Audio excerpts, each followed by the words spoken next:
Hello everyone, this is a basic tutorial on how to build a 5000 mAh robust DIY power bank using nothing but disposable vapes from the recycling centre or the floor, as I have sourced them.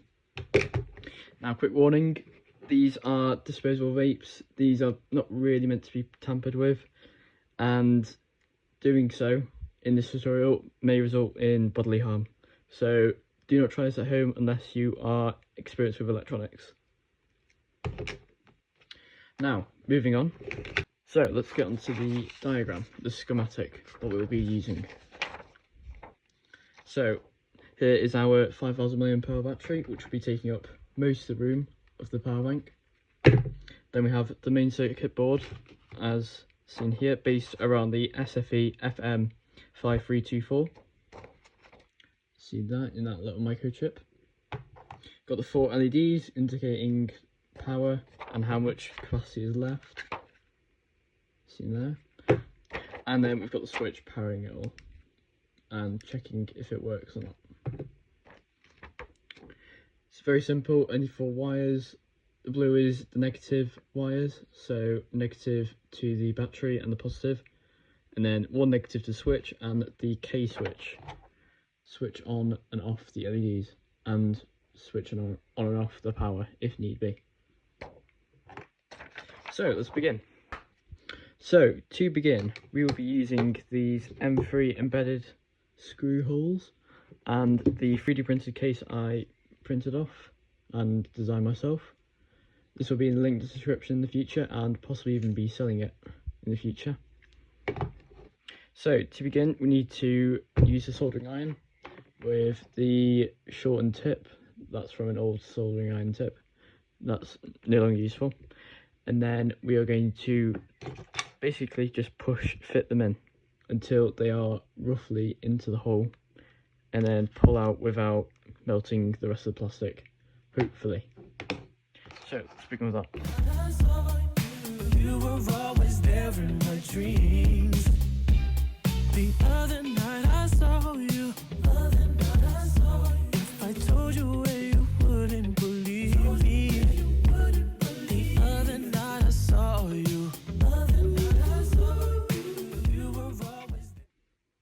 And that's how it should look. So those are nicely fitted, plastics held up. So the trick is push it in quickly and try not letting it stick, as it nearly did on mine. Hopefully that doesn't happen to you. And then also make sure they are perfectly aligned. So when you're screwing them in, they actually go in straight, as we'll see later. See if I've done it properly or not. If not, just give it with a quick tap of the soldering iron and heat up the knurling to twist it. What we're going to do next is we are going to start assembling our vapes we found. So I'd advise, so we're going to need 4 for this, but I'd advise you get 5 at least, if not more, only because these have a high chance of not working in case the batteries inside are completely depleted and basically useless to us. Good way of testing this is, if you have this one specifically, usually if you just blow on the back of there, like so, it should power on with a white light, well, a blue light in this case. If it doesn't, then it's likely dead. So let's get to work. So first tool we're going to use is this clamp. So you can use a desk mounted clamp if you want. I'm just going to use this one because it's the only one I have. And all you're going to do for this specific vape, all vapes are different, but they work similar. They're all basically fitted by the front or the back. So for this one specifically, if you get a good grasp on it, fit this in properly, in my case. So it should fit like that and fit well. Then you can always just clamp down, pull it a little, and the base should just come off like that. And you should be left with that shell and this. I advise you don't touch this, usually covered in vape juice. use gloves for this. Don't do what I do. And just throw this into the bin. Then you've got the wire and the something meter. And all you do is pull it out, holding onto this purple, in my case, bit, and the grey inside, and pull it out. And you've got your LiPo battery and the entire inside of your electronic vape. Put it simply, when you blow onto the tip, in this case, do not touch this when you're doing this. When you blow on that, it will get picked up by this, and then all it does basically is short out between here, resulting in a puff of heat that makes the vape juice inside, if I can find it, like that, go into steam, come out the side, and that's how a vape works.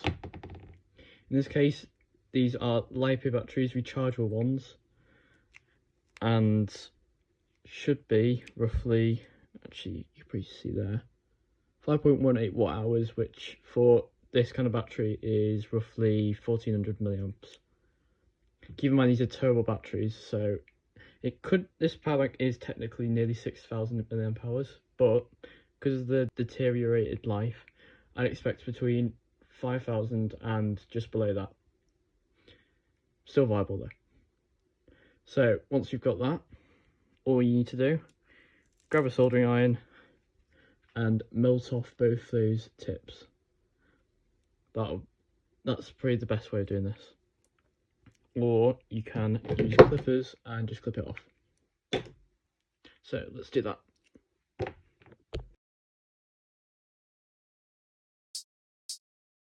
Also, something to keep in mind whilst you're doing this, there is probably going to be some bad smoke coming off this when you're soldering it off. Please do not breathe it in, just maybe stay underneath where you're soldering, or yeah, use a ducted fan for example. Just don't breathe it in. Right, continue.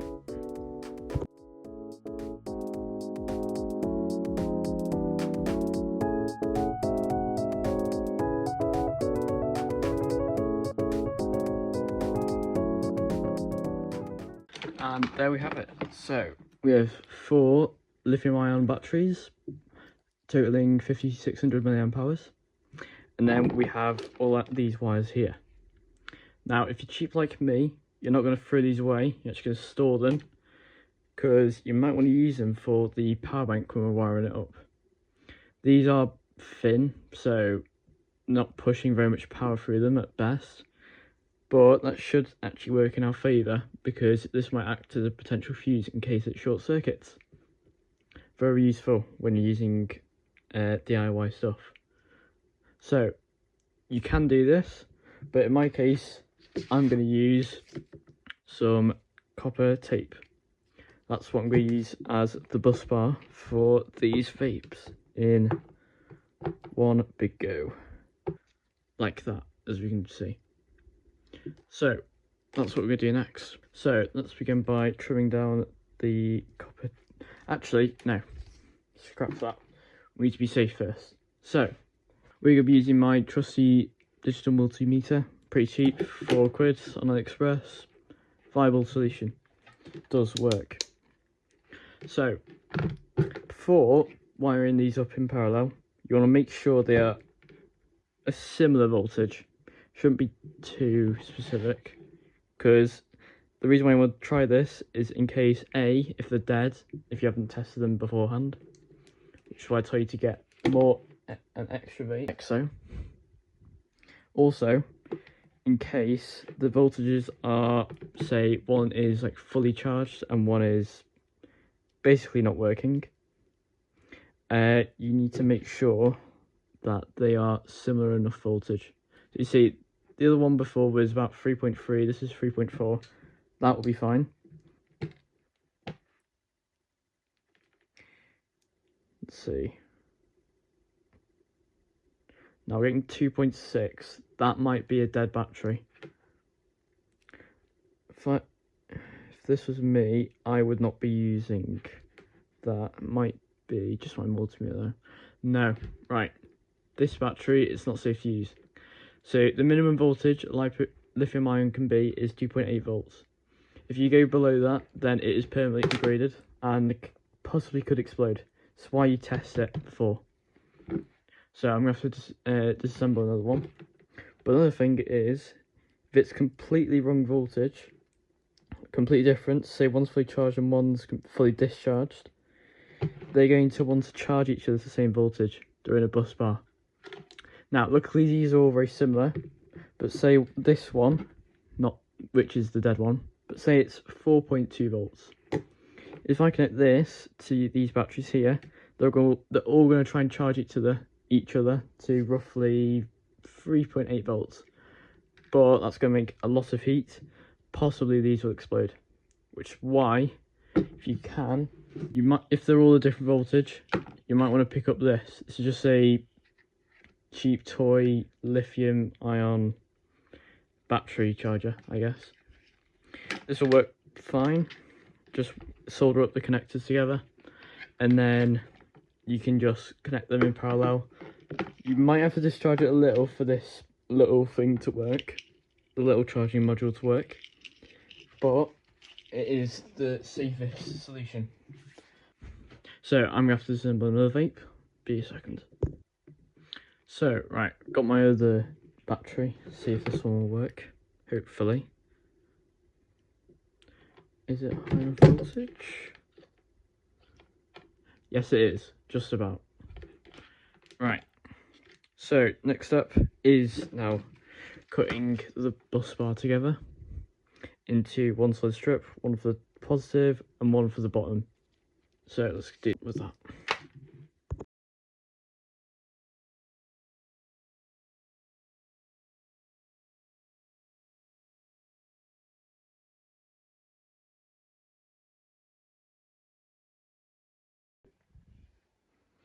Okay, that's probably one of my worst soldering jobs, but on to the next one.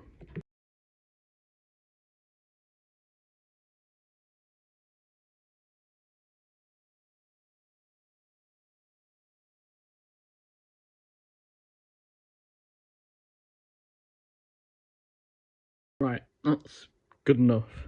I'll take this.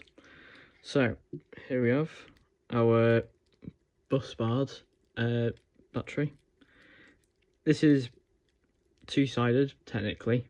It's just got tape on one side and then more copper, but I don't really see why this should come off, so I'm just going to fold it over basically for most of it. And then what we're going to do next, after I solder up the wires, is tape it over with some Kapton tape. This is basically high temperature tape, so in case a short happens, this doesn't come apart and burn our beautiful case. So I'm going to get on to work on that.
So all you need to do is tape it over the for like £1.50. Right, not the most beautiful and, to be honest, not the safest. If I were you, I'd be taping this over with either the Kapton tape or it doesn't really need the heat protection anymore, so you could probably just get away with some sellotape. But that's good enough for me. I know this is just about safe enough. I know this case itself is durable enough. So next, we're going to get onto the switch. Right, I need to clean my desk up. So let me just... Right, and that should be good enough for continuing on. Now, next we have our 2-pin switch. Nice satisfying clicky, looks alright. And then we just need those 2 wires from the vape that you just discarded. We can just use one of those connectors as before. So now we've got these 2 wires. We use the blue one as our wire to wire up to the key switch on the board, and then the black cable is just going to go to that negative port. So first we're going to wire up to this. If I were you, I'd use some flux. I have lost it somehow, so I'm not going to use any. Wish me luck. But at home, if you have it, use it. Makes it much easier. Right, let's get to that. Right, and there we go. Doesn't actually take that long. It doesn't matter which polarity you do it. It's literally all it's doing is just connecting the wires together, and that's what activates the lights on the board. Just there. I'd solder now and then put it in one go. So let's begin with that. Starting with this. Right, and there we go. That's all connected. Clicky click. Right, and then we're just going to put the battery on. Right, and here we go. So fully connected, ready to go. Now we just need to put it in there. So you're going to start with the main board. Just going to slot it in very carefully. Should start from like a top angle, angling down, and then you should be able to just push it in, and it will go in completely. Then you can just plop the battery in. This battery pack itself, well, this battery case itself is made specifically for these cells, because they're like the most common and probably most energy dense I can find inside vapes, at least. I'm going to make one that is like not with the grooves though, so then you can use any battery, such as all your smaller vapes. So you can just make 2 lots of these and you have 5,000 million pounds again. But that's not what we're doing today. So next you're going to get your little clicker. So it's already working. It's a pretty good sign. Does need to be plugged in before proper use though, and charge it completely. I would begin with putting this in. Should be a small clip near it, but I would use some tweezers like these. And all you're going to do is grab it from one end carefully. Probably don't use metal ones, but this will work. And all you're going to do is slot it in. So from the top. Right, and there you go. Should look like that. We're almost at the final product, like this. So all we need to do now is clean up the wires, make sure they're all folded away, make sure it works before screwing it on, and then get your M3 screws. You're just going to need 2, and we're just going to put the lid on and screw them both in. And we're basically done. So let's get to that. Just going to use hot glue gun for good measure. And moving on, right, last step. All we need to do is, okay, pretty sure I've done this before. Move the, in my case, tape, which hopefully you won't need to do. All you're going to do is make sure it's in properly, slide it on. Right, you know what? I'm actually going to cut a little bit of the tape off.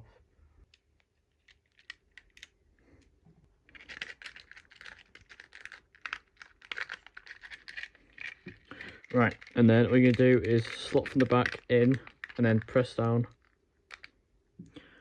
And when I screw it in, should be done. Right, so I'm just going to use a torque wrench and then 2 screws, slot them in. should fit pretty well. And you should be able to feel it click on. In case I'm just going to keep twisting it, but then it should catch on. Keep going, should flex a little, it's usually fine. Keep going until it's flush with the model.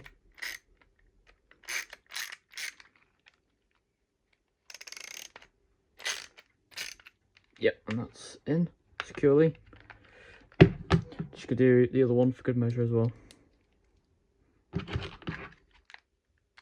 Then again, also keep in mind if this hasn't caught on properly, for example, maybe it's like stuck at an awkward angle when you're trying to screw it in, means you haven't fitted those M3 things in properly. So you'll need to go over that and redo it. So just take the shell off and then use the soldering iron again. But hopefully you've already done that. So you can just do this satisfying thing at the end.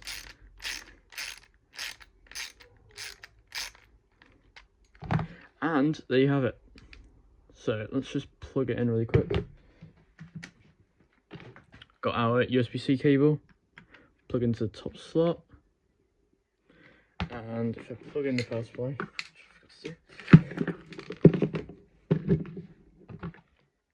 there you go, start charging. So it's going to start like that because it needs to charge. It's basically dead at 3.3 volts, which it should roughly be at. But they have it.